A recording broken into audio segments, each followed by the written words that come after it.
Hello everybody, so I apologize for the lighting. I currently am in a hostel, and basically it's just a room with mattresses in it, and there's like one window at the top there, so I've got my phone flashlight going for good lighting, so that's good.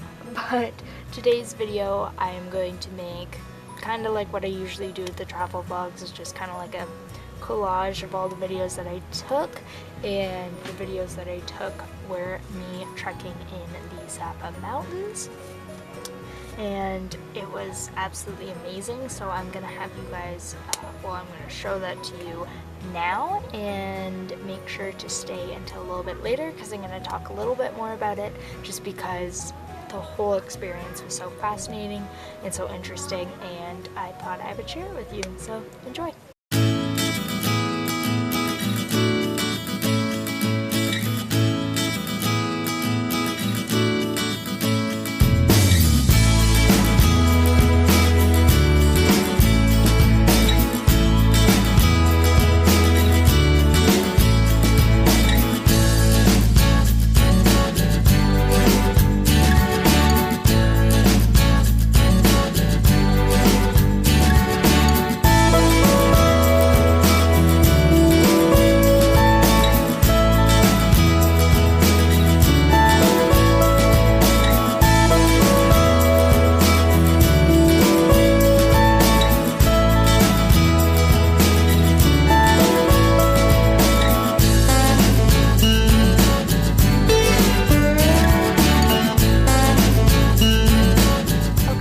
Most people go to SAPA, which is very, very north of Vietnam. It's even north of Hanoi, and Hanoi is like the big city in the north.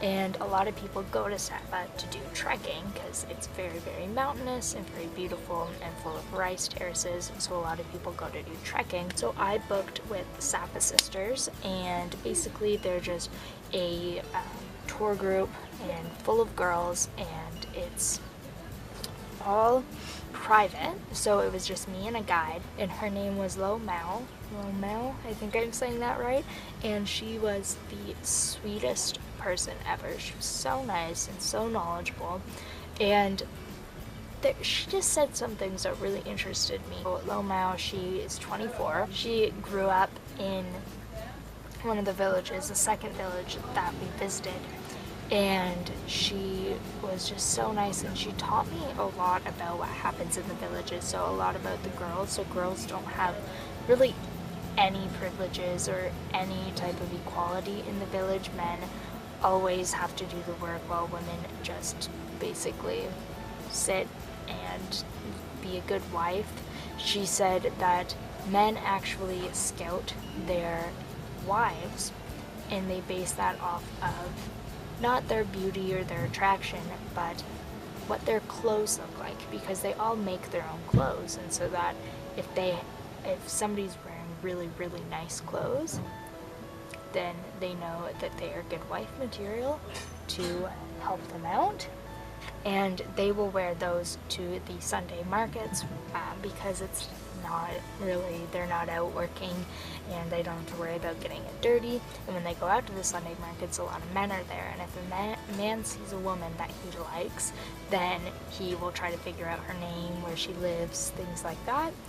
And then once he figures that out, then he will send a group of his friends and brothers and whoever to go and actually kidnap her and bring her back to his house. And then somebody then, like a cousin or a brother or a friend, goes to the parents, tells them what happens, and then she spends about 2 or 3 days at the house, and if she likes the man, then they continue on. If she doesn't, then she continues on separately from him. They're small villages, so everybody talks. So if somebody had seen you go in to that person's house and then all of a sudden you're not marrying them, that doesn't look that good if you're just going from house to house to house to house. So most of the time women feel obligated to have to marry that person that just kidnapped them, that they don't even know.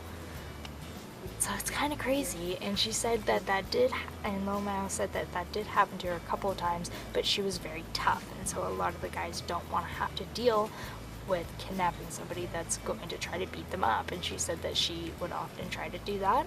And so she ended up actually marrying her husband when she was 19, and I'm 18, and that's crazy to think that. Well, they kind of got together on their own, and there wasn't any arranged marriage or anything, because if there isn't a kidnapping, then the parents will arrange the marriage if you're not married by like 20, I think it is, because you have to get married, and then once you're married, you have children. Romeo already has 2 children, and she actually doesn't see them a lot because she's always working. She says she sees them maybe once or twice a week, which is crazy because the rest of the time she's working and providing for her family, because her husband doesn't have a job right now. He works 1 or 2 days a week in the community, and we stayed in a homestay, and it was basically just kind of like this, like just a wooden building, and they fortunately did have a shower and a toilet, but a lot of them don't.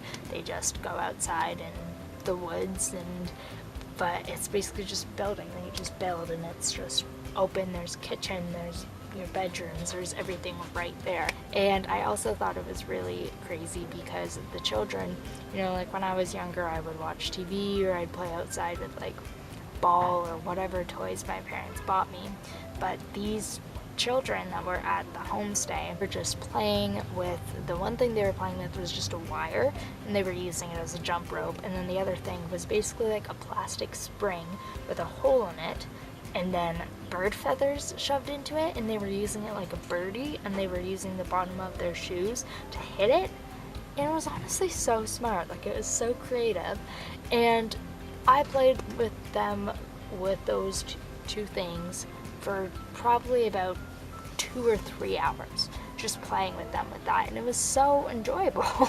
It was just such a blessing to be able to go and walk through the mountains and see all of the beauty. And there were some tourists this morning, but yesterday no tourists whatsoever, and just be able to fall and get super muddy and not care, and just see the beauty that is up here in the mountains, and then also to see who lives here and how they live off of the land and just certain things like that. It was just so amazing, and honestly just like life-changing and eye-opener.